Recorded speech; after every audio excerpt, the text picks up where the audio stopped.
Hey everyone, welcome back to the channel. And today we will discussing again chapter number 5.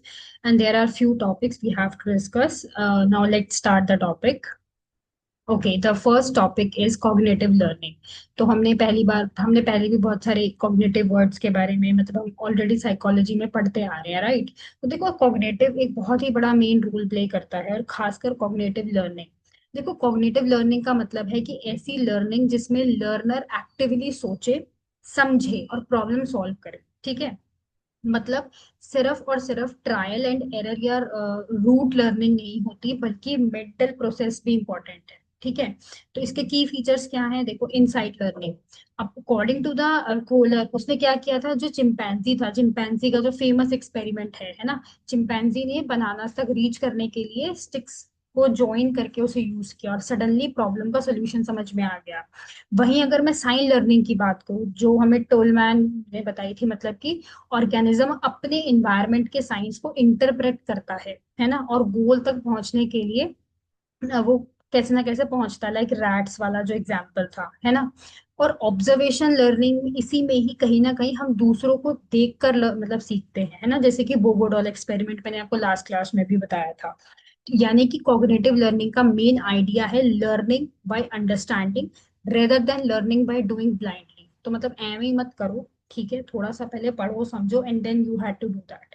पहले समझिए and then उसको करने की कोशिश कीजिए।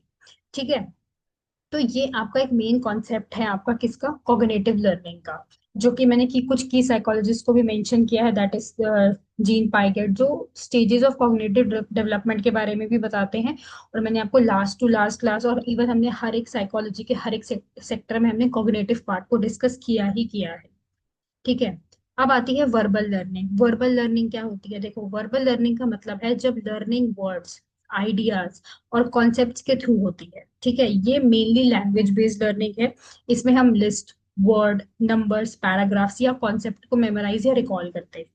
ठीक है, अब अगर मैं टेक्निक की बात करूं वर्बल लर्निंग की, तो पेयर्ड एसोसिएट लर्निंग भी इसमें देखी जाती है। जब एक वर्ड को दूसरे वर्ड के साथ पेयर करके याद किया जाता है, जैसे कि dog, bark, sun, light, that is paired associate learning. अगर मैं सीरियल लर्निंग के बारे में बात करूं, जब वर्ड्स या आइटम्स को एक फिक्स्ड ऑर्डर में लर्न किया जाता है, जैसे कि अल्फाबेट सॉन्ग्स ABCDEFG, या फिर tables 2 1 2 2 2 4, that is serial learning. अगर मैं फ्री रिकॉल की बात करूं या फ्री लर्निंग की बात करूं, जब लर्नर किसी भी ऑर्डर में वर्ड्स को रिकॉल करता है। ओके, मतलब कि जैसे कि ग्रोसरी लिस्ट याद करना और बाद में रैंडम ऑर्डर में याद आ जाना, है ना। तो ऐसी तो होता है कि हमने लिस्ट बनाई होती है, तो हमें धीरे धीरे सारी चीजें याद आ जाती है जो भी हमें अपनी ग्रोसरी के लिए चाहिए होती है। वहीं पे आपकी एक होती है मेनीमोनिक लर्निंग, जिसे हम रिकॉग्निशन भी बोलते हैं। यहाँ पे हम ट्रिक्स और क्लूज को यूज करके वर्ड्स के कॉन्सेप्ट को याद करते हैं। जैसे कि आपको याद होगा फिजिक्स के क्लास 10th में there is a chapter human eye वाला। इन दिस में उसमें एक टॉपिक था विबग्योर, है ना। हम उसको कैसे याद रखते हैं? रेनबो के कलर्स से। ऐसे ही आपके जो आपका पेरियोडिक टेबल है, हम उसको एक एज अ सॉन्ग और एक एज अ थीम करके याद करते थे ना, like that, that is the recognition और द मेमोनिक टेक्निक्स। ठीक है, तो ये है आपकी वर्बल लर्निंग। वहीं पे ही, अच्छा, इसमें कुछ चीजें होती हैं। Okay, there are the sample list of items used in the verbal learning experiment. Okay, so there is a nonsense syllabus, word list, paired associations, categorized list. The learner must remember the exact order, recognition test items. See, देखो, verbal learning का जो concept है ना, they are not small. ठीक है, ये बहुत बड़ा कॉन्सेप्ट है। और इस बड़े से कॉन्सेप्ट में बेसिकली नॉनसेंस सिलेबस क्या है? देखो, रैंडम 2 3 लेटर्स कॉम्बिनेशंस जिनका कोई रियल मीनिंग नहीं होता। ठीक है, जैसे कि एग्जांपल BOK, ZIT LUR, है ना। मतलब कि इसमें देखो, इसको यूज किसने किया? यूज बाय द एम्बिगुअस, मतलब कि उन्होंने उसको यूज किया ताकि लर्नर के पास पहले से कोई एसोसिएशन ना हो। ठीक है, वर्ड लिस्ट क्या है? सिंपल मीनिंग वर्ड्स जो लर्नर को याद होते हैं, जैसे Apple, chair, house, river, book. यहाँ पे प्रायर नॉलेज हेल्प करती है रिकॉल करने में। वहीं अगर मैं पेयर्ड लर्निंग के बारे में बात करूँ, एसोसिएशन के बारे में बात करूँ, लर्नर को एक वर्ड के साथ दूसरा वर्ड लिंक करके याद करना होता है। जैसे कि डॉग, बाग, जैसे मैंने को पीछे एग्जांपल दिया, लाइक दैट, ठीक है। वहीं पे अगर मैं कैटेगराइज लर्निंग की बात करूँ तो वर्ड्स को कैटेगरीज के अंदर ऑर्गेनाइज करके दिया जाता है। जैसे कि Apple, mango, orange, animals name है तो डॉग, कैट, काउ। ये कैटेगरी क्लस्टरिंग मेमोरी को स्ट्रॉन्ग बनाती है। वहीं अगर मैं सीरियल लिस्ट की बात करूं, एग्जैक्ट ऑर्डर की, तो लर्निंग एक फिक्स्ड ऑर्डर में वर्ड्स में दिखाई देती है, ठीक है।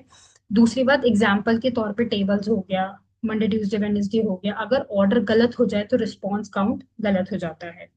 वहीं अगर मैं रिकॉग्निशन टेस्ट के बारे में बात करूं, यहाँ लर्नर को एक लिस्ट दिखाई जाती है और बाद में टेस्ट के टाइम पे मिक्स्ड आइटम्स दिए जाते हैं, कुछ ओल्ड भी होते हैं और कुछ न्यू भी होते हैं।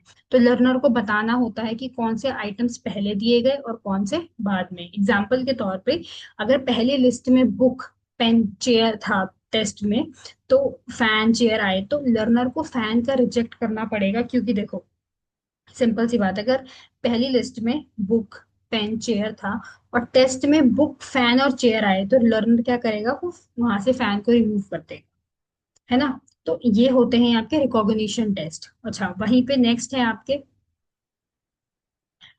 अब आपका नेक्स्ट टॉपिक क्या आता है, there are some determinants of verbal learning. Okay, देखो, वो तो आपका वो वाला था, क्या नाम है आपका, ये नॉन सेंस सिलेबस वाला मतलब पार्ट था। अब ये क्या है, मीनिंगफुल, मतलब कि अगर वर्ड्स के मीनिंग, अगर वर्ड्स की मीनिंग है तो उनको याद रखना इजी होता है। जैसे कि एप्पल है, चेयर है, वर्सेस नॉन सेंस सिलेबस, है ना। तो ZIT क्या होता है, ZIM क्या होता है, कुछ भी नहीं होता, है ना। वहीं अगर मैं आपसे बात करूँ इमेजिन, मतलब इमेजरी वैल्यू की, जो आइटम्स इजीली विजुअलाइज किए जा सकते हैं, वो बेटर रिकॉल होते हैं, है ना। एलिफेंट वर्सेस जस्टिस, तो ये एब्स्ट्रैक्ट कॉन्सेप्ट है। वहीं पे अगर मैं फेमिलियरिटी वाले वर्ड्स का मतलब बात करूँ, तो देखो यहाँ पे क्या होता है ना, कॉमन वर्ड्स यूज किए जाते हैं लर्न करने के लिए। जैसे कि book is record faster than unveil, book जल्दी बोला जाएगा, अनविल थोड़ा सा अटक के बोला जाएगा, है ना। वहीं अगर मैं सीरियल पोजीशन के बारे में बात करूँ, तो लर्नर्स बिगिनिंग और एंड तक आइटम्स के बीच के आइटम से बेटर याद रखते हैं। That is primacy and the recency effect. वहीं अगर मैं ऑर्गेनाइजेशन के बारे में बात करूँ, तो मैं आइटम्स को ग्रुप में याद करने की कोशिश करते हैं, ठीक है। वहीं अगर लिस्ट ऑफ लेंथ के बारे में बात की जाए, तो जो शॉर्टर लिस्ट होती है उनको याद रखना ज्यादा आसान होता है एज कम्पेयर टू बड़ी बड़ी लिस्ट को। तो मेथड ऑफ लर्निंग कैसा है आपका, फिक्स्ड ऑर्डर में याद कीजिए, कोशिश करिए कि पेयर्ड लर्निंग हो और रिकॉल करने में आपको आसानी हो। वहीं अगर मैं प्रैक्टिस और रेपिटेशन के बारे में बात करूं, तो ज्यादा रेपिटेशन होगी तो मेमोरी के ट्रेसेस होंगे, मतलब आपको शायद आप भूल भी सकते हो, मतलब देखो, मेमोरी ट्रेसेस का मतलब क्या है ना, ज्यादा रेपिटेशंस में याद करोगे तो चीजें ज्यादा याद रहेंगी। बट अगर आप स्पेस्ड प्रैक्टिस करोगे, मतलब कि आज पढ़ा कल नहीं पढ़ा, तो आपकी डिस्टर्ब्ड हो जाएगी लर्निंग, ठीक है। दूसरी बात, रिटेंशन इंटरवल क्या है, जब लॉन्गर गैप आ जाता है आपकी लर्निंग और रिकॉल में, तो आपको बहुत सारी चीजें ना भूलने लग जाती हैं, है ना। अगर मैं इंडिविजुअल डिफरेंसेस के बारे में बात करूं, तो एज, इंटेलिजेंस, मोटिवेशन, ये सारी चीजें इन्फ्लुएंस करती हैं आपकी वर्बल लर्निंग की एबिलिटी को, ठीक है। तो वर्बल लर्निंग डिपेंड करती है कि मटेरियल की क्वालिटी मीनिंगफुल है या नॉनसेंस है। लर्नर की फेमिलियरिटी, प्रैक्टिस, ऑर्गेनाइजेशन और मेमोरी रिलेटेड फैक्टर्स किस तरीके से इफेक्ट करते हैं। So this is all about the today's class. I hope you understand the nonsense words of the meanings and the meaningful words. So this is all about it. If you have any doubt, you have any query, you can mention on the chat box. I will definitely help you. So bye everyone. We will meet in the next video.